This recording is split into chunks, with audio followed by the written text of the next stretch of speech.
विक्रमादित्य एक महान राजा थे। उनका न्याय जग प्रसिद्ध था।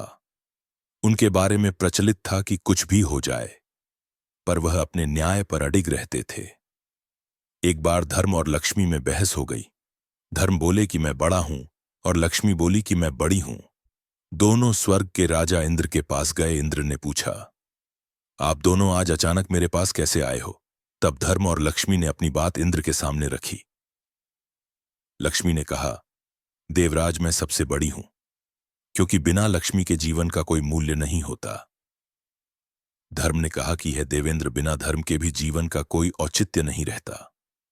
इसलिए हम चाहते हैं कि आप हमारा न्याय करें और बताएं, हम दोनों में कौन सर्वश्रेष्ठ है। देवराज इंद्र धर्म संकट में आ गए। उन्होंने सोचा कि मैं कैसे यह बताऊं कि कौन सबसे सर्वश्रेष्ठ है। यदि मैंने लक्ष्मी को सर्वश्रेष्ठ बता दिया तो मैं धर्म से चला जाऊंगा, और यदि मैंने धर्म को सर्वश्रेष्ठ बता दिया तो मैं लक्ष्मी विहीन हो जाऊंगा।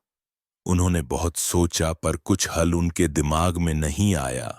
आखिर में उन्होंने दोनों को कहा कि मुझसे भी ज्यादा न्यायप्रिय धरती पर एक राजा है।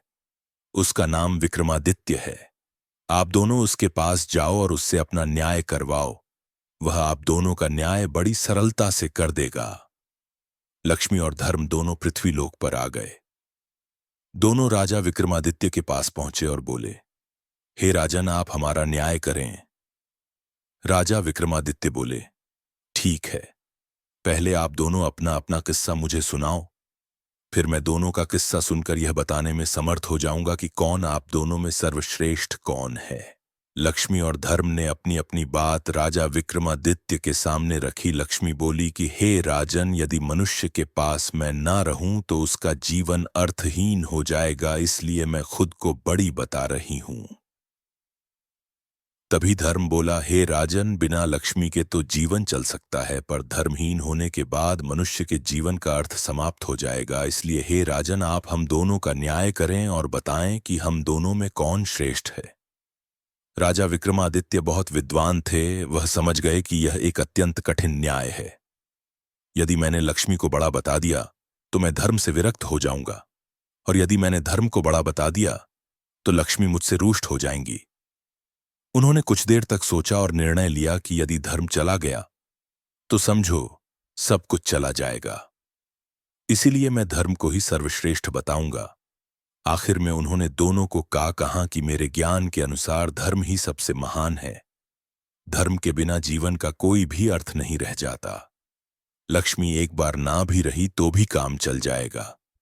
राजा विक्रमादित्य के इस न्याय से लक्ष्मी उन पर क्रोधित हो गई और उनका सारा राज्य और धन वैभव सब गायब कर दिया। विक्रमादित्य दर दर के भिखारी हो गए। वह वहां से चलकर एक नदी के पास आए। सोचा, चलो नदी से कुछ मछलियां पकड़ी जाएं। उन्होंने नदी से कुछ मछलियां पकड़ी, फिर उन्हें भूनकर नदी के किनारे रख दिया ताकि स्नान के उपरांत मैं इन मछलियों को खाऊंगा। लेकिन जैसे ही वह नहाकर बाहर आए तो देखा सारी मछलियां जल में कूद गईं। वह समझ गए कि यह सब लक्ष्मी के क्रोध के कारण हुआ है। वह कुछ नहीं बोले। भूखे ही वह अपनी बहन के यहां चल पड़े। उनकी बहन को वहां के लोगों ने बताया कि तुम्हारा भाई विक्रमादित्य तुमसे मिलने आ रहा है। बहन ने पूछा कि भाई कैसे आ रहा है? लोगों ने बताया कि वह फटे हाल वस्त्रों में पैदल आ रहा है। उसने कहा कि उसे घोड़ों के अस्तबल में ठहरने को कहो। विक्रमादित्य को घोड़ों के अस्तबल में ठहराया गया और खाने के लिए उन्हें छोकर की रोटी दी गई। वह समझ गए कि यह लक्ष्मी के नाराजगी का असर है, इसलिए उन्होंने वहीं जमीन में गड्ढा खोदकर वह रोटियां गाड़ दी और बोले कि हे धरती मां, मैं जब दोबारा यहां आऊंगा तो आप यह रोटी इसी स्थिति में संभाल कर रखना। फिर वह किसी को बताए बिना वहां से रवाना हो गए। अगले दिन सुबह वह अपने एक मित्र के पास पहुंचे। मित्र ने उनका बहुत स्वागत किया। खाने के लिए उनको तरह तरह के व्यंजन परोसे गए। जब राजा विक्रमादित्य खाना खाने बैठे तो उन्होंने देखा कि खूंटी पर टंगा नौलखा हार खूंटी निगल रही है। वह समझ गए कि यह भी लक्ष्मी की एक चाल है, इसलिए उन्होंने अपनी सफाई में कुछ भी नहीं कहा। मित्र जानता था कि विक्रमादित्य ऐसा नहीं कर सकते, पर उसकी पत्नी ने विक्रमादित्य पर अभियोग लगा दिया कि उनका हार विक्रमादित्य ने ही चुराया है। वहां से विक्रमादित्य चलते हुए किसी दूसरे राज्य में आ गए। चलते चलते थक जाने के कारण उन्होंने सोचा कि क्यों ना किसी वृक्ष के नीचे थोड़ी देर सो लिया जाए। उधर उस राजा के यहां चोरों ने चोरी की थी। वह धन उन्होंने लाकर सोते हुए विक्रमादित्य के पास रख दिया। इधर राजा के सैनिक चोरों की तलाश में जब वहां पहुंचे तो देखा कि सारा धन विक्रमादित्य के पास पड़ा था। उन्हें समझ में आ गया कि यही चोर है। उसको पकड़कर राजा के पास ले गए। राजा ने पूछा कि क्या तुमने ही यह धन चुराया है? विक्रमादित्य ने कहा, राजन, यह धन मैंने नहीं चुराया है। पर उनको अपनी बात की सत्यता को सिद्ध करने के लिए कोई साक्ष्य नहीं था। इसलिए राजा ने सजा के रूप में उनके दोनों हाथ पांव कटवाने का हुक्म दिया।